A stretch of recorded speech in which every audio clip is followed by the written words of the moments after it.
بسم اللہ الرحمن الرحیم۔ ہمارے چینل میں خوش آمدید۔ ہمارے چینل کو سبسکرائب کریں۔ شروع کرتے ہیں آج کی کہانی۔ بیٹے کے علاج کے لیے اپنی ستیلی بیٹی کو بھیج دیا اور خود فالج کی مریضہ ہو گئی۔ ایک دن وہی بیٹا دھوکے سے ہسپتال چھوڑ آیا۔ جب ڈاکٹر سے ملی تو دیکھ کر روح فنا ہو گئی کہ وہ تو میں باقی عورتوں کی طرح اتنی حسین نہیں تھی۔ شاید اسی لیے اماں ابا نے لاکھ جتن کر کے مجھے بیاہ تو دیا، مگر میری قسمت میں کوئی شہزادہ تو دور کی بات، کوئی غیر شادی شدہ شخص بھی نہ تھا۔ ایک طلاق یافتہ بڈھا مجھے نصیب ہوا جس کی اکلوتی بیٹی تھی، اور بیٹی بھی رنگ روپ سے کسی شہزادی سے کم نہ تھی۔ شادی کے پہلے دن سے ہی وہ مجھے زہر لگنے لگی۔ اول تو باپ کی جان تھی اس میں کہ وہ اگر وہ کچھ کہہ دیتی تو پتھر کی لکیر ہو جاتی۔ کمبخت تھی بھی اس قدر خوبصورت کہ جو دیکھتا بس دیکھے چلا جاتا۔ مجھ کم شکل کی آنکھوں میں وہ چبھتی تھی۔ ایک دو مہینے تو صبر کے گھونٹ پی کر برداشت کرتی رہی، مگر پھر میں نے ٹھان لیا کہ ایسا نہیں چلے گا۔ میری ستیلی بیٹی اس وقت 11 سال کی تھی۔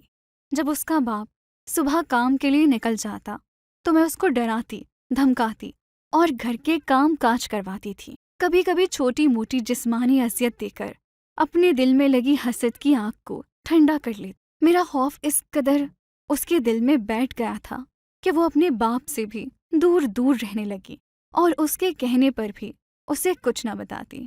میں اب قدرے مطمئن تھی۔ آخر کار شہزادی دیو کے چنگل میں پھنس ہی گئی تھی۔ ایک طرف میری یہ کامیابی اور دوسری طرف میں نے اپنے شوہر کو بھی کافی حد تک اعتماد میں لے لیا تھا۔ رات کو وہ جب گھر آتے تو سارے کام مکمل ہوئے دیکھ کر خوش ہو جاتے۔ میں ان کو کھانا پوچھتی، ان سے کام کے بارے میں پوچھتی اور پھر باتیں کرتی۔ وہ مجھ سے خوش ہونے لگے۔ بس کبھی کبھار بچی کا پوچھتے کہ وہ کیوں اتنی چپ رہنے لگی ہے تو میں کہہ دیتی، آپ اسے خود پوچھ لیں، میں تو پوچھ پوچھ کر تھک گئی ہوں۔ چاہے تو اکیلے میں پوچھ لیں، شاید میرے سامنے بتانے سے ہچکچاتی ہو۔ باپ جب بھی پوچھتا وہ کچھ نہیں ہوا، کوئی بات نہیں ہے کہہ کر ٹال دیتی۔ میں دل ہی دل میں اپنی کامیابی کا جشن مناتی۔ وقت ایسے ہی تیزی سے گزرتا رہا اور 1.5 سال کے بعد میرے ہاں بیٹا پیدا ہوا۔ یوں تو معاشرے میں لڑکوں کو لڑکیوں سے زیادہ اہمیت دی جاتی، مگر میرا شوہر اپنی لاڈلی بیٹی ہی کو سر کا تاج بنائے بیٹھا رہا۔ کیوں؟ صرف اس لیے کہ وہ اس کی پہلی اولاد ہے، یا اس لیے کہ وہ اپنی ماں کی طرح حسین و جمیل ہے اور میرا بیٹا میری طرح کم شکل؟ مجھے یہ معاملہ ایک آنکھ نہ بھاتا تھا، لیکن میں کر بھی کیا سکتی سوائے اس لڑکی کو ذہنی اور جسمانی تکلیف دینے کے۔ مجھے جب جب غصہ آتا میں اس سے سخت کام کرواتی اور اس کو خوب مارتی۔ میری زندگی بس یوں ہی گزر رہی تھی، نہ کوئی احساس ندامت، نہ کوئی ملال، نہ کسی کا خوف۔ اسی طرح 9 سال کا عرصہ گزر گیا۔ اب 9 سالوں میں جہاں میں اپنی ستیلی بیٹی کو کسی حد تک ذہنی طور پر متاثر کرنے میں کامیاب رہی، وہیں مجھے محسوس ہونے لگا کہ میرا بیٹا بھی باقی بچوں کی طرح نہیں ہے۔ وہ بہت سست ہے، وہ باقی بچوں سے بہت الگ ہے، وہ کسی کام میں دلچسپی نہیں لیتا۔ مجھے دن بہ دن بہت زیادہ فکر ہونے لگی۔ میں نے کئی دفعہ اپنے شوہر سے بھی اس معاملے میں بات کی، مگر وہ میری بات پر کان نہ دھرتے۔ مجھے ان پر شدید غصہ آتا کیونکہ وہ میرے بیٹے سے اتنا پیار نہیں کرتے تھے جتنا وہ اپنی بیٹی سے کرتے، اور یہ سب دیکھ کر میرا لہو کھولتا تھا۔ ایک دن میں انہیں بغیر بتائے ہی اپنے بیٹے کو ایک بہت اچھے ہسپتال لے گئی۔ وہاں میں نے اس کے کچھ ٹیسٹ کروائے اور جو بات مجھے پتہ چلی اس نے میرے پیروں تلے سے زمین نکال دی۔ میرے بیٹے کے دل میں سوراخ تھا۔ اس حقیقت نے مجھے رلا دیا۔ میرا شوہر بہت بڑا کاروباری شخص تو نہ تھا، اسی لیے میرے بیٹے کے علاج پر لاکھوں روپے خرچ بھی نہیں کر سکتا تھا، اور کرتا بھی کیوں؟ وہ کون سا اس کی جان کا ٹکڑا تھا؟ جو بھی کرنا تھا بس مجھے خود ہی کرنا تھا۔ میرے پاس کوئی ایسا طریقہ نہ تھا جس سے میں لاکھوں روپے حاصل کر کے اپنے بیٹے کا علاج کرواتی۔ رات بھر میں یہی سوچتی رہی۔ ایک رات میرے ذہن میں ایک ایسا خیال آیا جو میرے 9 سالہ بیٹے کو نئی زندگی دے سکتا تھا، اور اس معاملے میں مجھے کسی کی مدد بھی درکار نہ تھی۔ میں نے سوچ لیا کہ صبح ہوتے ہی اس ترکیب پر عمل کروں گی۔ رات میں نے بہت مشکل سے گزاری۔ صبح ہوتے ہی میں گھر سے باہر نکل گئی اور پورا شہر گھوم گھوم کر مجھے ایک کوٹھے کا پتہ ملا میں کوٹھے کے اندر داخل ہوئی۔ اس بدبودار کوٹھے میں داخل ہوتے ہی میری سانس بند ہونے لگی، لیکن مجھے اپنے بیٹے کے لیے یہ سب کرنا تھا۔ ہمت جمع کر کے میں نے کوٹھے کی مالکن سے بات کی۔ اس نے بڑے تحمل سے میری بات سنی اور صبح تک لڑکی پیش کرنے کا حکم بھی جاری کر دیا۔ اس نے صرف یہ شرط رکھی کہ لڑکی خوبصورت ہونی چاہیے۔ میں نے اسے پورے دعوے سے کہا تھا کہ لڑکی بہت حسین ہے۔ اب بس صبح مجھے اس لڑکی کو کوٹھے کی مالکن کے سامنے پیش کرنا تھا۔ رات کو جب میں گھر گئی تو میرے بیٹے کی حالت کافی خراب تھی۔ ڈاکٹروں نے مجھے جلد از جلد آپریشن کا بولا۔ مجھے بھی صبح کا شدید انتظار تھا۔ میں دل ہی دل میں اپنے بیٹے کو تسلی دے رہی تھی کہ بس بیٹا آج کی رات۔ صبح ہوتے ہی اپنی 20 سالہ ستیلی بیٹی کو خوبصورت جوڑا پہنا کر اچھی طرح سے تیار کر کے میں گھر سے نکل گئی۔ اس لڑکی کے دل میں میرا اتنا خوف تھا کہ اس نے ایک دفعہ بھی نہ پوچھا کہ میں اس کو کہاں لے جا رہی ہوں۔ شہر سے کافی دور ایک سنسان علاقے میں جا کر میں نے رکشہ روکا تو لڑکی حیرانی سے آگے پیچھے دیکھنے لگی۔ شاید اس نے خطرے کی بو محسوس کر لی تھی، لیکن میرے آگے بولنا اس کے لیے ناممکن تھا۔ ہم دونوں رکشے سے اتری اور کچھ راستہ پیدل چل کر ہم کوٹھے کی طرف پہنچ گئیں۔ میں نہیں جانتی کہ اس لڑکی کو کچھ نہیں ہوا، نہ اس نے اس جگہ کو دیکھ کر کوئی شور شرابہ کیا، نہ چلائی اور نہ ہی کسی سے مدد مانگی۔ بس جو میں کہہ رہی تھی وہی کرتی جا رہی تھی۔ میں نے اس کو کوٹھے کی مالکن کے سامنے پیش کیا۔ کوٹھے کی مالکن اسے دیکھ کر خوشی سے نہال ہو گئی۔ اس نے مجھے منہ مانگی قیمت دی اور ساتھ تنبیہ بھی کی کہ دوبارہ مڑ کر میں اس طرف کبھی نہ دیکھوں۔ مجھے اس کی طرف دیکھنا بھی نہیں تھا۔ مجھے بس اپنے بیٹے کے علاج کے لیے پیسے چاہیے، وہ میں وصول کر چکی تھی۔ اور جہاں تک اس کے باپ کو مطمئن کرنے کی بات تھی، وہ تو میں نے اسی دن سوچ لیا تھا جس دن یہ ترکیب میرے ذہن میں آئی تھی۔ پیسے لیتے ہی میں لڑکی کو چھوڑ کر گھر کی طرف روانہ ہو۔ گھر میں میرا بیٹا میرا انتظار کر رہا تھا۔ میں فوراً ہی اپنے بیٹے کو لے کر ہسپتال پہنچ گئی۔ ڈاکٹروں نے اسے ہسپتال میں داخل کر لیا۔ میرے بیٹے کا علاج شروع ہو چکا تھا۔ اس کا آپریشن کامیاب رہا۔ جس وقت اس کے باپ کے گھر آنے کا وقت ہوا، میں بھی گھر پہنچ۔ اس کے باپ کے گھر آتے ہی میں نے واویلا شروع کر دیا۔ میں نے رو پیٹ کر اس کو بتایا کہ تمہاری بیٹی ہمارے منہ پر کالک لگا کر اپنے عاشق کے ساتھ بھاگ گئی ہے اور میرا معصوم بیٹا اس کو ڈھونڈنے کے لیے در بدر پھر رہا ہے۔ اس کے باپ کو تو یقین ہی نہیں آ رہا تھا کہ اس کی بیٹی اس طرح کی حرکت بھی کر سکتی ہے، لیکن اس وقت تک اس کے منہ پر اس قدر اعتماد تھا کہ وہ مجھے جھوٹا قرار نہیں دے سکتا تھا۔ میں نے اس کو بہت جھوٹی باتیں بنا کر سنائی۔ تمہاری بیٹی نے تو محلے کے کتنے لڑکوں کو اپنے پیچھے لگا رکھا تھا۔ میں اس کو اکثر منع بھی کرتی رہی اور اس سے کہتی رہی کہ کچھ تو اپنے باپ کی عزت کا خیال کرو، مگر وہ مجھے اپنا سگا کہاں سمجھتی۔ اسے لگتا تھا کہ شاید میں اس سے دشمنی کر رہی ہوں، لیکن میں اس کا بھلا چاہتی، اسی لیے میں نے آپ کو پہلے بھی کچھ نہیں بتایا۔ اب بس دعا کریں کہ ہمارا بیٹا اس کو ڈھونڈ لائے۔ جو دن گزرتے جا رہے تھے، میرا شوہر غم کی شدت سے لاغر ہوتا جا رہا۔ اب وہ نہ مجھ سے کوئی سوال کرتا اور نہ کچھ مانگتا۔ میرے لیے بھی یہ بات خوشی کی۔ 3 ہفتے بعد میرا بیٹا تندرست ہو کر گھر واپس آ گیا۔ میری خوشی کی تو کوئی انتہا نہ رہی۔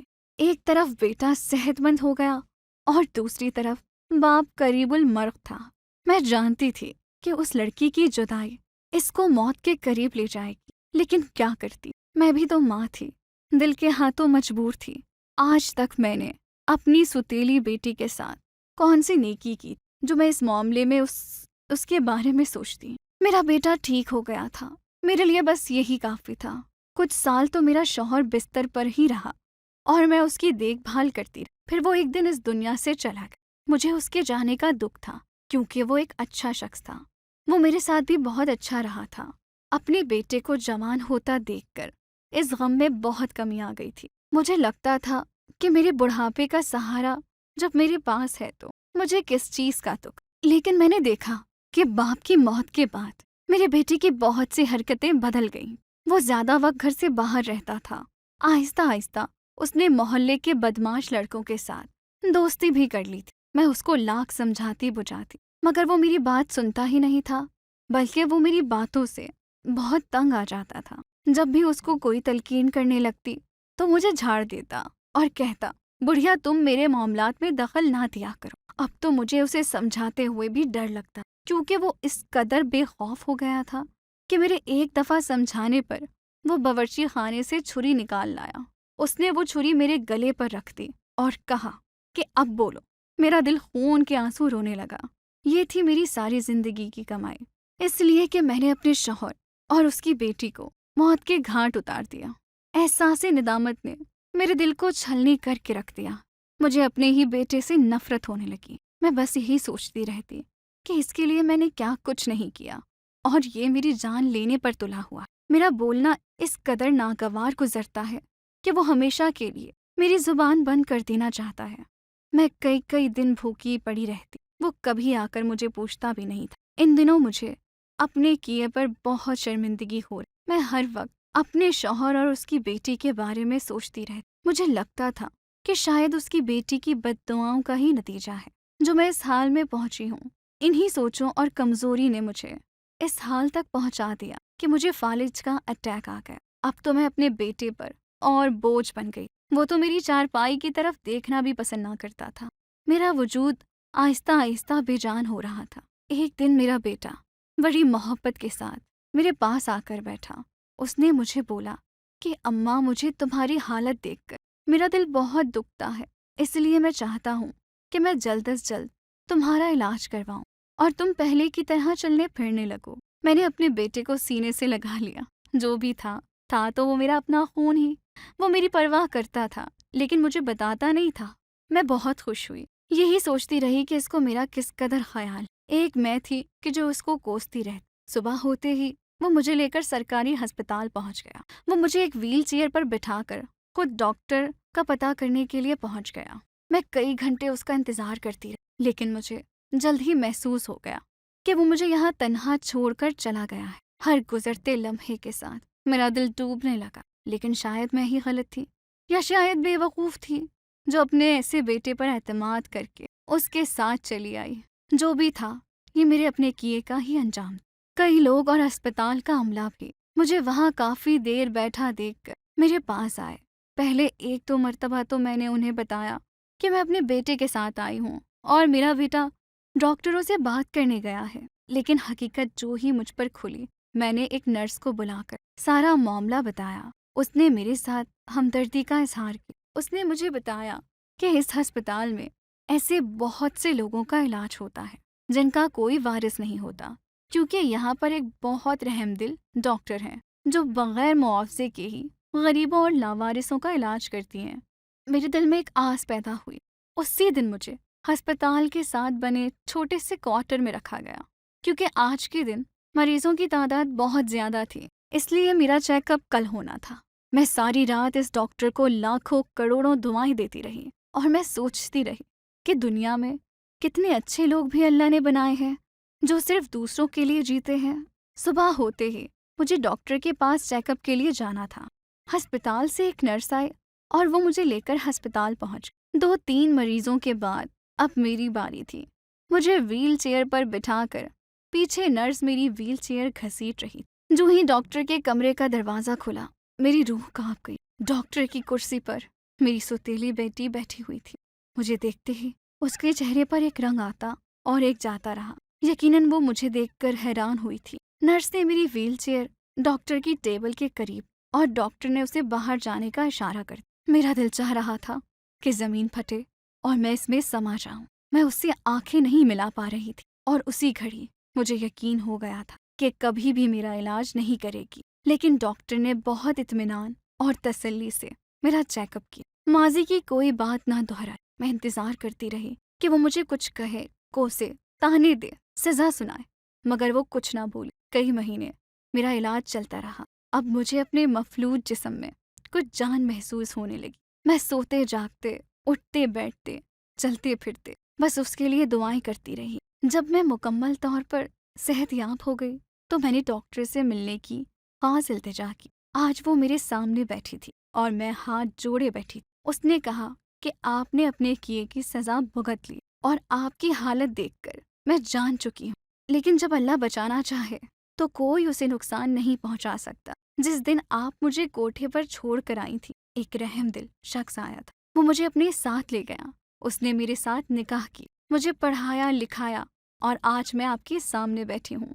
آپ میرا کچھ نہیں بگاڑ سکی۔ اسی طرح جس گھڑی آپ میرے پاس آئی تھی میرے دل میں انتقام کی آگ جلی تھی، مگر اللہ آپ کو بچانا چاہتا تھا، سو اس نے میرے دل میں نیکی کا خیال ڈال دیا۔ میں اس کے سامنے ہاتھ جوڑے زاروں قطار رو رہی، اپنا کیا اور اس کا کیا دونوں میرے سامنے ہی تھے۔ زبان سے الفاظ ادا نہیں ہو پا رہے، لیکن اس کی باتیں میرے دل میں موت تک باقی رہیں کہ جب اللہ آپ پر مہربان ہو تو کوئی آپ کا کچھ نہیں بگاڑ سکتا۔ میں نے اپنی باقی زندگی اسی توکل پر گزاری۔ میں اپنے کیے پر بہت شرمندہ تھی۔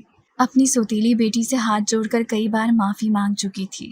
وہ ہر بار انتہائی تحمل سے مجھے کہتی کہ میں نے آپ کو معاف کر دیا ہے، لیکن میں اپنے شوہر سے معافی نہ مانگ سکی تھی۔ وہ اپنی بیٹی کی جدائی میں روتے روتے یہ دنیا چھوڑ گئے تھے۔ میرے پاس پچھتاوے کے سوا کچھ بھی نہیں تھا۔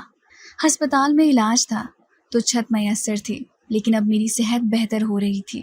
ہسپتال میں رہنے کا کوئی جواز نہ بن رہا تھا۔ میں بہت پریشان تھی کہ اب کہاں جاؤں گی۔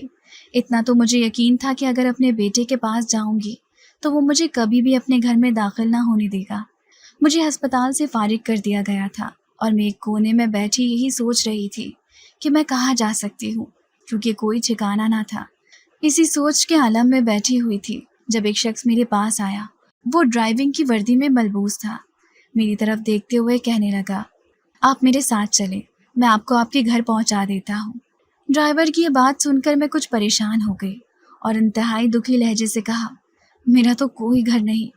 اگر تم کسی ایسے ادارے کے بارے میں جانتے ہو جہاں پر بے سہارا عورتوں کو رکھا جاتا ہے تو مجھے وہاں چھوڑاؤ، تمہاری بہت مہربانی ہوگی۔ میری بات سن کر اس نے اقرار میں سر ہلا دیا اور پھر اپنا ہاتھ میری طرف بڑھایا۔ اس کا سہارا لے کر میں کھڑی ہو گئی۔ ہسپتال سے باہر ایک خوبصورت سی گاڑی میں اس نے مجھے بٹھایا۔ میرے پاس میری دوائیاں اور کچھ سامان تھا، وہ بھی گاڑی میں رکھ دیا۔ میں نے آنکھیں بند کر کے سیٹ کے ساتھ ٹیک لگا لی اور یہی سوچنے لگی کہ میں نے زندگی میں کیا کھویا ہے اور کیا پایا۔ جس بیٹے کے لیے میں نے ایک بڑا گناہ کیا، وہ بیٹا تو میری شکل بھی دیکھنا نہیں چاہتا۔ مجھے اپنے کیے پر بہت پچھتاوا تھا۔ میرا ضمیر ہر وقت مجھے ملامت کرتا۔ شاید یہی وجہ تھی کہ مجھے کسی جگہ بھی سکون نصیب نہ تھا۔ مجھے تو رات بھر نیند تک نہیں آتی تھی۔ میرا دل گھبرا رہا تھا۔ گاڑی ایک بہت بڑے اور خوبصورت گھر کے سامنے رکی۔ ڈرائیور نے احترام سے میرا ہاتھ تھاما اور مجھے گاڑی سے نیچے اتارا۔ گھر میں داخل ہوئی تو حیران رہ گئی، کیونکہ بہت خوبصورت اور بڑا گھر تھا۔ میں حیرت سے ادھر ادھر دیکھنے لگی اور پھر میں نے ڈرائیور سے پوچھا کہ تم مجھے کہاں لے آئے ہو؟ میں نے تو تم سے کہا تھا کہ مجھے کسی ایسے ادارے میں چھوڑ دینا جہاں پر بے سہارا لوگوں کو سہارا دیا جاتا ہے۔ میری بات سن کر ڈرائیور نے مسکراتے ہوئے کہا، مجھے ڈاکٹر صاحبہ نے حکم دیا تھا کہ میں آپ کو گھر لے آؤں۔ یہ گھر ڈاکٹر صاحبہ کا ہے اور یہاں پر وہ اپنے شوہر اور بچوں کے ساتھ رہ رہی ہے۔ مجھے اس بات کا علم نہ تھا کہ آپ ان کی سوتیلی والدہ ہیں، اس لیے وہ چاہتی ہے کہ آپ ان کے ساتھ ان کے گھر میں رہیں۔ ڈرائیور کی بات سن کر تو میرا سر شرم سے مزید جھک گیا۔ وہ میری سوتیلی بیٹی تھی۔ میں نے کبھی اس سے پیار محبت سے بات تک نہ کی تھی۔ اس کی گوری رنگت اور خوبصورت چہرہ دیکھ کر مجھے اس سے حسد ہو گیا تھا۔ اس وقت وہ بہت چھوٹی تھی، اسے خوبصورتی اور بدصورتی کا علم تک نہ تھا، لیکن اپنی کم عقلی اور حاسد طبیعت کی وجہ سے اس سے نفرت شروع کر دی تھی میں نے۔ وہ تو اتنی معصوم اور سادہ تھی کہ کبھی پلٹ کر میری کسی بات کا جواب تک نہ دیا، ہمیشہ مجھ سے ڈری اور سہمی رہتی۔ ایک خوبصورت کمرے میں مجھے پہنچا دیا گیا۔ اتنا خوبصورت کمرہ تھا کہ میں نے کبھی خواب میں بھی نہ دیکھا ہو۔ آج مجھے اپنے گناہ پر بہت زیادہ افسوس ہو رہا تھا اور میں سسکیاں لے کر رونے لگی۔ میرا جی چاہ رہا تھا میں دوبارہ کبھی اپنی سوتیلی بھتیجی کے سامنے نہ جاؤں، کیونکہ میں اس قابل نہیں تھی کہ اس سے کوئی بات کر سکتی یا اس کا سامنا کر سکتی۔ اس گھر میں آئے ہوئے مجھے چند روز ہو گئے تھے۔ ابھی تک میرا اپنی سوتیلی بیٹی سے سامنا نہ ہوا تھا، لیکن اس کا شوہر اور دونوں بچے میرے کمرے میں آتے اور بہت محبت سے ملتے تھے۔ یہاں پر میرا ہر طرح سے خیال رکھا جا رہا تھا۔ وقت پر ملازمہ کھانا دیتی تھی اور دوا بھی کھلا دیتی تھی۔ میری صحت کافی بہتر ہو چکی تھی۔ ملازمہ نے مجھ سے کہا کہ ڈاکٹر صاحبہ کہتی ہے کہ ہر وقت کمرے میں بند رہنا انسان کو مار دیتا ہے، اسی لیے آپ کمرے سے باہر نکلا کریں اور ادھر ادھر گھوما کریں تاکہ آپ کی صحت بہتر رہے۔ ملازمہ کی بات سن کر تو میرا دل خون کے آنسو رونے لگا تھا۔ جو گناہ میں نے کیے تھے ان کا کچھ پچھتاوا بڑھ رہا تھا۔ مجھے اپنے بیٹے کی بھی بہت یاد ستاتی تھی، لیکن اسے شاید میری کوئی پرواہ نہ تھی۔ وقت تیزی سے گزرتا جا رہا تھا۔ میں جس وقت بھی باہر لان میں جاتی اور پودوں کو دیکھ کر اپنا دل بہلاتی رہتی تھی. میں بس دن کے وقت باہر لان میں جاتی تھی اور پودوں کو دیکھ کر اپنا دل بہلاتی. ملازم میرا بہت احترام کرتے تھے، یہاں تک کہ میری سوتیلی بیٹی کے بچے بھی مجھ سے بہت محبت سے پیش آتے تھے. میں اکثر سوچا کرتی تھی کہ جس لڑکی کو میں نے کبھی پیار سے مخاطب نہ کیا، اس لڑکی نے اپنی اولاد کی تربیت کتنی اچھی کی ہے. ہر وقت میں اپنی سوتیلی بیٹی کو دعائیں دیتی رہتی اور اپنے گناہوں کی معافی مانگتی رہتی. میری سوتیلی بیٹی کا شوہر اور اس کے بچے تو مجھ سے ملتے تھے، لیکن وہ میرے سامنے کبھی نہ آئی. اس روز کے بعد میں نے اسے کبھی نہ دیکھا. جب آخری دن میں نے ہسپتال اس سے ملاقات کی، کبھی کبھی جب وہ بچوں کے ساتھ بات کر رہی ہوتی تھی. آخری بار میں نے ہسپتال میں اس سے ملاقات کی تھی. کبھی کبھی جب وہ بچوں کے ساتھ بات کر رہی ہوتی تو مجھے اس کی آواز سنائی دیتی تھی. اس کی آواز میں بہت اعتماد تھا. اکثر مجھے اس کا بچپن یاد آ جاتا تھا، جب وہ ہر وقت ڈری سہمی اور خوف زدہ رہتی تھی، اور وہ سب کچھ میری وجہ سے تھا.